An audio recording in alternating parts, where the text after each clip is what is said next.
And now I'm bashful. I didn't know. I'm bashful. Everyone say, don't be bashful, Lorix. Pone that's looking like pepper soup. Watery pepper soup. Wow. $15 for this, so not. All right, Elle, can we take a moment to talk about these scams, these festivals? The Dream Asia Food Festival I went to yesterday. Hello guys, welcome to my channel. My name is Alex and today we're going to be talking about food festival scams, paying more, getting less. Food festivals promise variety and excitement but often leave people disappointed. High ticket prices and small portions make the experience feel unfair.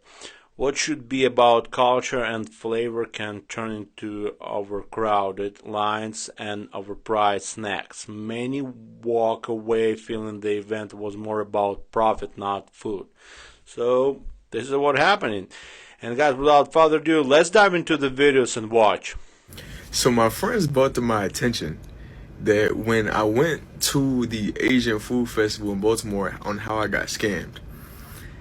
And I'm just now realizing this. I don't know how I didn't think about this when I was there. But I paid $7 for 3 candied grapes. $7 for 3 grapes. I paid $10 for a cup of juice and ice. $16 for like some pork over rice. Basically, just bring a bag if you're gonna go to like a food convention, because they're gonna upcharge the fuck out of that price. $7 for 3 grapes is probably a lot, and $16 for a pork. It's also not so good, guys. Let me know what you think about that in the comments below. Please like, share, subscribe. It's really important for me. I try to grow this channel. Okay, guys, let's dive to the next video and watch. All right, Elle, can we take a moment to talk about these scams, these festivals? The Dream Asia Food Festival I went to yesterday, as you can see with my previous posts, absolutely horrendous. I don't know what's going on. It just feels like I'm getting scammed left and right by these bar crawls and festivals, food festivals. Oh my God, I don't even know. You can look through all the comments of my previous posts on all the things that were wrong with the Asia Food Fest. Then maybe a couple weeks ago for Cinco de Mayo, I went to a taco and margarita bar crawl in Raleigh, and the tacos weren't even good. It was literally oh my God, it was literally I don't even know where they got the taco shells were or the, what do you call it? Tortillas were store-bought. The chicken didn't have any flavor. They didn't even have enough. The drinks were not that great. We went to the last venue that we went to that we were told we'd get a gift card or something if we completed it. If we scanned the last QR code, they were like, we don't even have a QR code and we have no idea what you're talking about. So what? And then before that, maybe 2-3 months ago, I went to go sign up for a Richmond mimosa festival. And they never gave me a starting venue. And so eventually I just realized it was a complete scam. So what is going on? Are we all out here getting scammed? I feel like I am. I don't know if I'm going to sign up for these events anymore, and maybe I should just start. Dogs decided to start barking. I don't know if I'm going to sign up for these events anymore. I really don't, because I don't know what to trust. Maybe I should start organizing them myself. Bye. Yeah, interesting thought from this lady. Probably if you want to do something good and right, do it by yourself. What do you think about that, guys? Let me know in the comments below. Let's dive to the next video and watch. I think it's going to be pretty interesting one. I have a lot of videos for you today on this show episode. Okay, let's dive in and watch. Remember Fire Festival, the luxury music event promoted by huge celebrities like Kendall Jenner? Attendees were promised gourmet food on a beautiful Bahamian island. But the shocking reality came when one festival goer posted a picture online. A humble, depressing cheese sandwich on 2 slices of bread, alone in a styrofoam container. The stark contrast between the hyped, fancy experience and that sad meal instantly blew up on social media. That single image went wildly viral. It sparked global debates about influencer marketing and fraud, even inspiring multiple documentaries on Netflix. That simple, pathetic sandwich is still one of the most famous viral food fails ever. Yeah, I can see it's the big difference between the sandwich that shows there and the food that we've seen here, you know. So yeah, it's a big fail, definitely a big fail. Okay, guys, let's dive to the next video and watch. Good morning, good evening, good afternoon, ladies and gentlemen. My name is Diaco. Today, we are going to the Ramadan Lekemba night market. So we're going to experience it. Is it really that good? I really want that red chicken, but the one down there looked yummier. Hello, my friends. Salam alaikum salam. May I please have one red chicken and one green, please? Thank you, brother. The brother says, come, what do you want? I tell him that he says, get in line. Anyway, we got the red hitters, bro. I haven't had these red chickens in so long. They're so yum. Bro, wallah, we got scammed. That's a scam, bro. $20. $20 for this flop. Do the dipper. Remember, you have to do the dipper. That's what we're known for, the big fat dipper, cuz.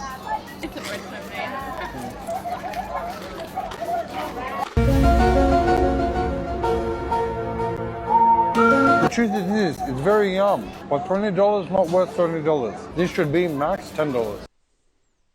Yeah, you have scam food festivals not only in our country, you know, all over the world you have the same thing. So, you know, let me know what have you experienced with this kind of food festivals. Okay, I will be very happy to read all these comments. Okay, guys, let's dive in the next video and watch. Reagan, Yeah. what was better, the Panda Fest or the Hong Kong night market? The Hong Kong night market. Why didn't you like the Panda Fest? It's like first it was too hot, and then the Panda Fest was mid. I did like the foods. Yeah. Okay, what did you like? Why did you like the Hong Kong night market better?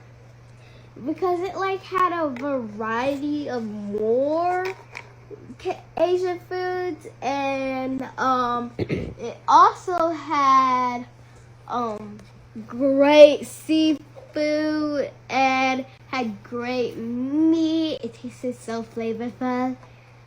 Okay. Yeah, so that's why I like it. So now we know that this young lady will love a Hong Kong festival much better than Panda Festival. So, you know, guys, have you ever been on this festival, food festivals? Let me know in the comments below, guys, and let's dive into the next video and watch. I just came back from the Complex Family Food Festival thing that was going on in Industry City. And I say just came back very loosely because your girl never went inside. Now, we know we keep it real here. This is an honest page, okay? This is real. I got there at 2:30. It opened at 1 o'clock. I finally got to the end of the line around 2:40. It took me 10 minutes to walk to the end of the line. Waiting in line for about an hour and a half, and then was told by people who worked there that we probably had another 2 hours to go. Mind you, I paid up front. We all paid up front for general. It was a hot mess. Period. I know the post and all that stuff looks really fun, and I'm sure it was fun inside. People were lit.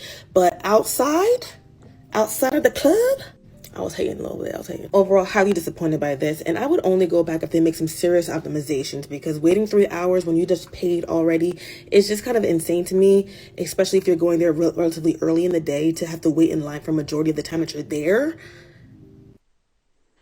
Yeah, definitely. You know, I feel very sorry for this lady, and I hope the next food festival is going to be much better for her. But this is what we have, guys. You know, I'm trying to bring a lot of videos from different people for you guys, so you can, you know, make your own choices. Okay, guys, let's dive next video and watch. Yo. Walking back from Afro Fest. What a fest. It was alright. Wasn't as packed as I think it would have been on the Saturday. It was like a quiet Sunday.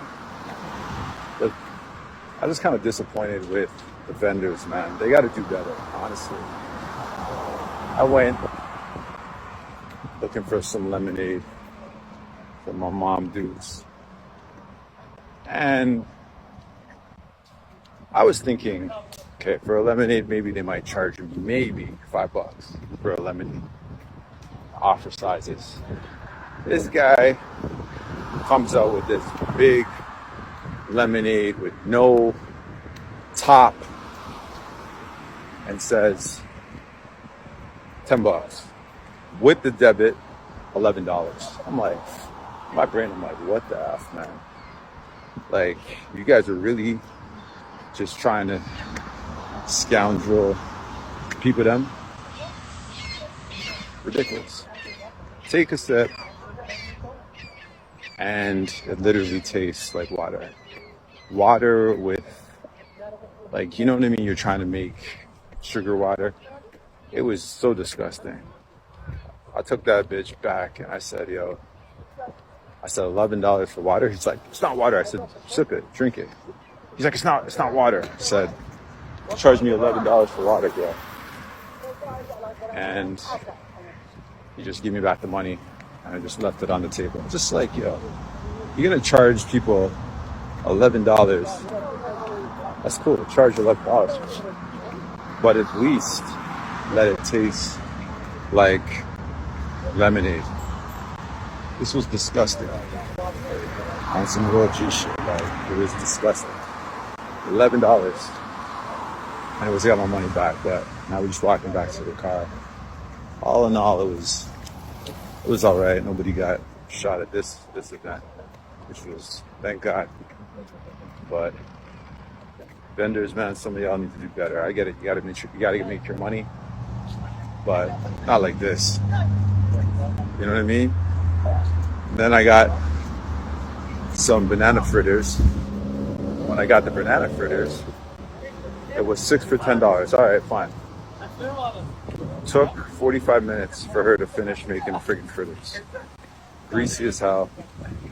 And I'm looking at it like 45 minutes in the line.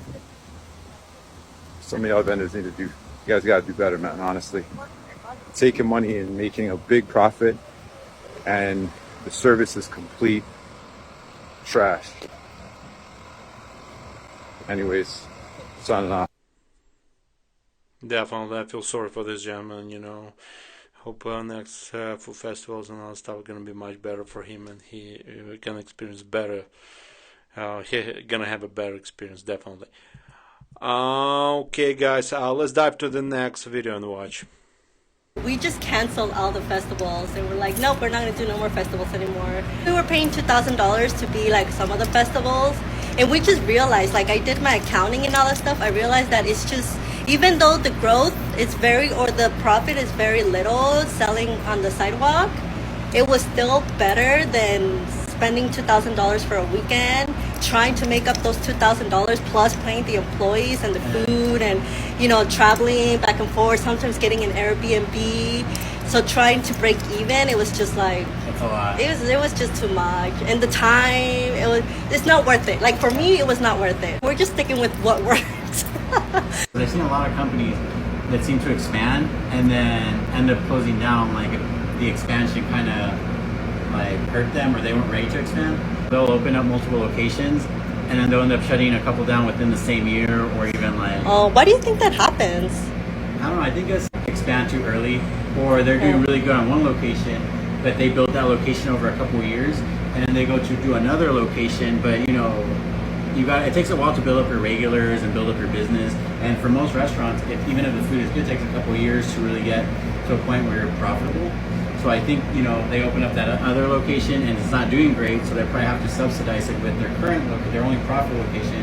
And then if there ever comes a time where both locations aren't doing good, then now you're like losing money both ways, and especially if you have like a restaurant like this, the overhead's a lot. Like I want to do a reel, I want to work on it, but I'm working so I can show everything clearly. Here for rent, everything, we have to clear about $30,000 a month before we can make profit. I'm paying employees, insurances, electricity, gas, the rent, licensing, everything that's included. It averages to about $30K per month. So so we gotta sell at least $30K a month before we start making money. Yeah. If I have to close or I'm not open, the bills still come. Yeah. That's how it is when you're a business owner. When you got profits, things are good, the little things, and then when like here, like profits aren't bad, you're looking at stuff and you'll be like, who's using too much toilet paper? Yeah. You'll be like, right? Like, you guys are taking all my money. But when there's profit, Who's using all the toilet paper? Like, everything costs money. Yeah, definitely. What do you think about that, guys? Let me know in the comments below, And let's dive to the next video and watch it. Firefest 2 is canceled, big surprise, and Billy McFarland puts the brand up for sale. I don't know who in their right mind would want to buy this brand. I mean, it is cursed. What are you going to do to make this better? He's canceled the festival now twice. I mean, this dude's confidence is unmatched. I mean, he scammed so many people. He's like $27 million in debt still. And he's like, you know what? This is the best brand around. We have the most attention and everyone talks about Fire Festival. Someone's got to buy this thing. Yeah, right, dude. He says, since 2017, Firefest has dominated headlines, documentaries, and conversations as one of the world's most talked about music festivals. We knew that Fire was big, but we didn't realize just how massive a wave it would become. That was brought us here to a point where we know it's time to call for assistance. Call for assistance. You just want to sell that thing so you can pay back the $27 million you owe, bro. No one wants your dang Firefest. Let me know in the comments. Would you go to Firefest 3? You won't see me there. Yeah, now we know that the Firefest is probably not so good, Have you ever been on that Firefest? Okay, let me know in the comments below, guys. It will be very interesting to read about that. Okay, let's dive to the next video and watch. Chainfest was a scam, and I'm here to talk about it. I bought VIP tickets the day they were released, $350. Let me tell you guys, VIP did not feel very VIP. The VIP entry and lounge were very overcrowded, long lines to enter the event and nowhere to sit. They only had 2 exclusive items in their VIP area, both were not worth the additional cost. Kuru served some school lunch mac and cheese and potatoes, and their Red Lobster biscuit was dry, rubbery, and fishy, absolutely disgusting. I threw it in the trash. There seemed to be a lot of misunderstanding going on. Many of the people around us were also VIP and thought there was unlimited food items, and even some employees at the booths thought so too, but then other employees said no. It was very confusing. Anyway, they provided these passports that had to be stamped at each booth to make sure that no one gets more than one of each item. VIP had to wait in line with general admission. These lines got so long shortly after the event opened, it made absolutely no sense. Whenever we were purchased the VIP tickets costing us hundreds of dollars, there's usually a VIP express line, but the general admission and VIP mixed together, very strange and disorganized. The one thing that was good about VIP is that it allowed us in 30 minutes early, so my video will see emptier lines. But our friends who were also VIP arrived shortly after, and they had to wait in all the extreme lines. They gave up less than an hour of being there, only having tried 2 items and left disappointed. The website and social media promised us gourmet food made with premium ingredients and Michelin star chef collabs. None of that tasted high quality nor special. Many of the items at the booths were just smaller versions of what they normally serve at their restaurants. The theming and idea of the festival was cute, but I definitely fell victims of the marketing. This may be my first and my last time at Chainfest. 1, maybe even 0 out of 5 forks. Yeah, you see, guys, more and more festivals just don't give you what you expect, actually, So you need to make your research.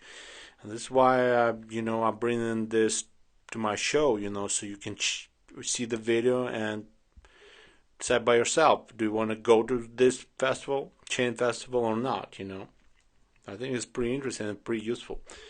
Okay, guys, let's dive to the next video and watch. Starving, so let's come get nachos. The one thing I didn't want, no, tacos. The one thing I didn't want to do, and now I'm doing it. It's okay. So while I wait for the tacos, I got another, how much is it? $17? $17 lemonade. It's mostly ice, but it's so good. $120-ish worth of food, guys. I'm not gonna lie, they're not good. They're not good at all. The tortillas were like freezing cold, like freezing. Then don't go. You're an adult. You spent almost $700 on a general admission ticket to a festival, and now you're complaining about prices. It was your decision to go to a festival where you were going to spend all your money. I have no remorse for you. I don't feel bad for any of you. You decided to go, face the consequences of your actions, and if you want to blow your entire paycheck and then some on all of this, that is your fault. No one else's. It's not the vendors that are there trying to make their money. It's yours. That's it. Ran over. It's the same thing with Disney. I don't have any remorse for an $18 bottle of water. It is your decision to go. Your fault. No one else's. It's not ridiculous. Grow up. Just my opinion. See you later. Yeah, what do you think about that, guys? I just decided to add the thoughts of the gentleman to the show because definitely, it's always your choice, guys. You definitely, as I always say on this show, always do your research, guys, and you're grown-ups, and definitely it's your choice to go on this food festival, and if you didn't done your research, you definitely can have a lot of problems there. Was not a good food that you expect or something else, or the bottle of water for $10-15. Okay, guys, so always do your research. Okay, guys, so let's dive to the next video and watch. Hey y'all, I know that there is a lot of discourse about the Roots picnic and how unorganized and how people were not able to get in, even though they paid for a premium admissions, even though everybody should have been able to get admitted no matter their ticket. But I just have a quick story. I've never been to the Roots picnic, but I have been to Afropunk in 2018. I had a beautiful, amazing time, met some wonderful, amazing people that I'm still friends with to this day. However, I decided in 2018 that I would never, ever, ever, ever, ever, ever, ever, ever go to an outdoor music festival because it's just so much. Oh my God. First of all, you're standing for like 12 hours. Then a lot of the times, like these festivals are like at parks and shit. And when we was there, it like rained, so it was a little muggy, and we had like a little something to sit on, but it was just so uncomfortable. There were long lines to get food, long lines to go to the bathroom, but it was well organized. Like we got in, got like, it was a line to get into there, but it was still like organized and we were able to get in and there wasn't no issue, but it was just so much. And I decided in 2018 that I would never do that again. And I say all this to say that maybe we should just reconsider music festivals because they're really a scam. It's really a lot to sit there from early morning to late at night, and you're tired, you're hungry, you're exhausted, you're probably dehydrated, etc., etc., etc. Child, just give me a good concert with a nice seat because Big Mama is tired, okay? Yeah, definitely, guys. What do you think about that? Let me know in the comments below. And let's dive to the next video and watch. Let me tell y'all something. If I ain't learned nothing else from that Fire Festival documentary, you won't catch me at nobody's festival. Nobody's. Every time I see an advertisement, I'll be like, that looks sketchy. Especially that one they be supposed to be having in Vegas. And then they ended up canceling it this year because people was like, I'm on the lineup. What the hell? When y'all tell me about this? Like, Them festivals do not be legit. Because I just saw that girl talking about the Roots picnic or whatever that's in Philadelphia. Anytime I hear a festival type of outdoorsy food type of event, if it ain't the Atlanta Jazz Festival, I don't trust it. And let me tell you why I know the Atlanta Jazz Festival is legit. Because my auntie used to plan that up. Yeah, interesting stuff about guys, about all this, from this lady. I hope she's gonna be okay and she will gonna love the soul festivals in the future. Okay, guys, I'm done for today. Hope you enjoyed this episode. Please, guys, like always, be safe and bye for now.